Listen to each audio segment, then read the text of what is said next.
Damn. This is how to be active while having epilepsy. This is how to be active while having epilepsy. Pro tips. So I've said in a variety of videos, having epilepsy is not the end of the world, and you can be active still while having epilepsy. There's like I showed you my motocross helmet that I use for longboarding. And you can see all my crap that I use over there. It's I mean, longboarding I would say is the most active. You could still run, walk, etc. But for longboarding, I put on a full face right there still. I put on that a full like size motocross helmet, and you never know where you're gonna land on your head if you're gonna crash. And I already crashed. I took that out day one. I got that. I wrecked hard, and it hurt. I also have a let me show you this, like a padded jacket,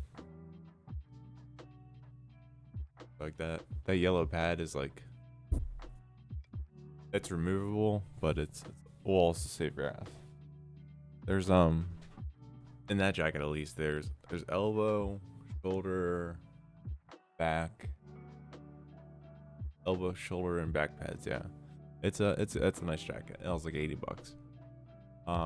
You can go bigger, just get full leather if you, depending on what you want to do. I mean, it's just the whole point of this video is just to stay active and stay safe. So like doing that, that solves 90% of the problems, and it's a very comfortable hoodie, so I have no complaints about it. But for the longboarding deal, I will not step foot on that thing unless, because that thing can hit 30 miles an hour. It's horrifying sometimes, and I'm not very well trained at it, but I can skate, so skate, bro. So use a helmet if you're doing something. I can't point at my camera in opposite direction. Use a helmet. Full face helmet, because if you fall and you're wearing a helmet like it's on my rack over there, no point. That's just a bicycle helmet that covers like just barely at the top of your dome. If you fall any other place than on the top of your head, or like kind of the side of your head, it's gonna hurt a lot.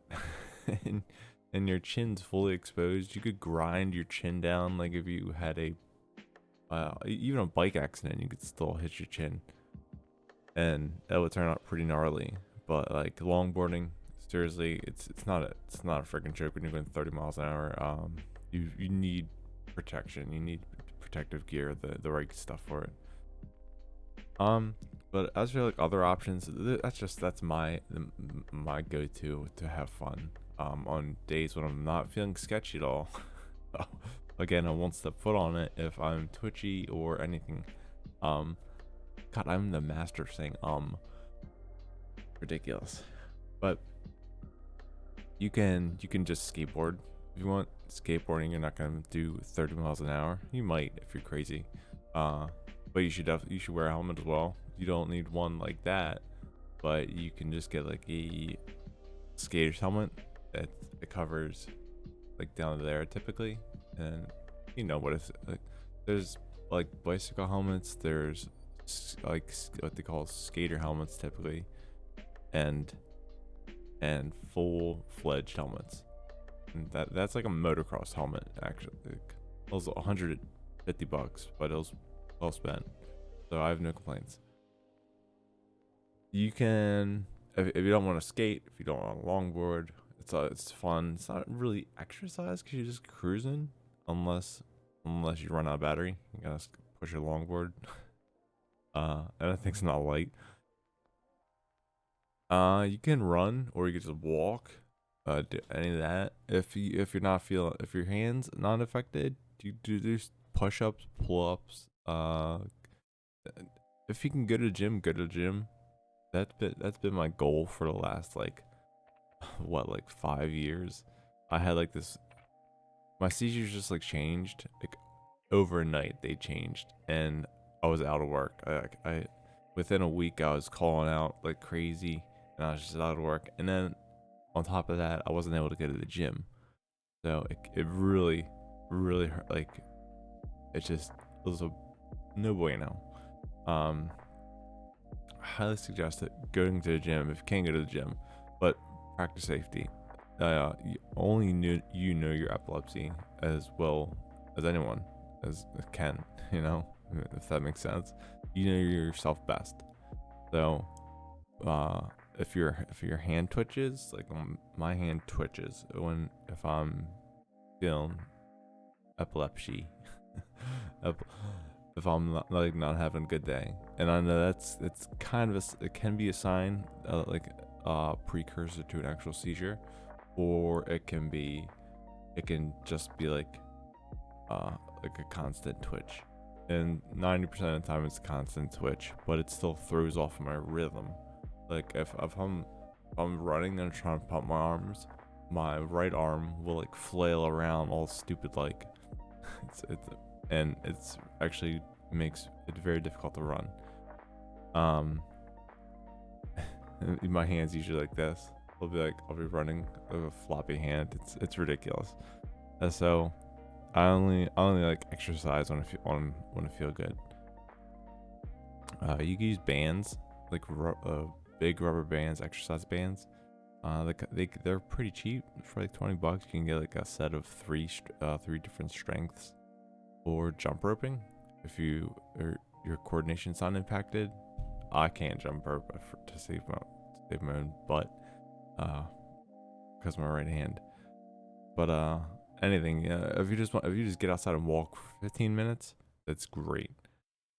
But I just wanted to like emphasize safety and epilepsy. Like it's not a joke. Like when you have a seizure, like you just if you have epilepsy and you're watching this, you know why it's not a joke. Like you can just turn into a board and boom, just be over, and it gets some serious damages like that.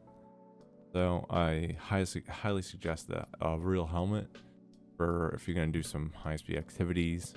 High-speed, like longboarding is kind of crazy. Especially it's really I don't know why I have it. It's super fun though. Just getting out, like I have an RC car back there. Just getting outside, walking around, driving an RC car through puddles and that's fun, and that gets you out of the house.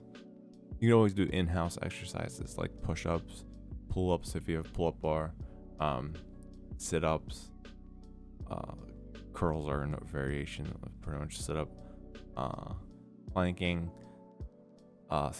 air squats. I could put a short routine on indoor workout routine on the screen, but go online and look up indoor workout routine, and I'm sure you'll find 5,000. Anyways, like I think this video is running on long enough. I got the point across. Let's see how it turned out, and be safe. Which boom out.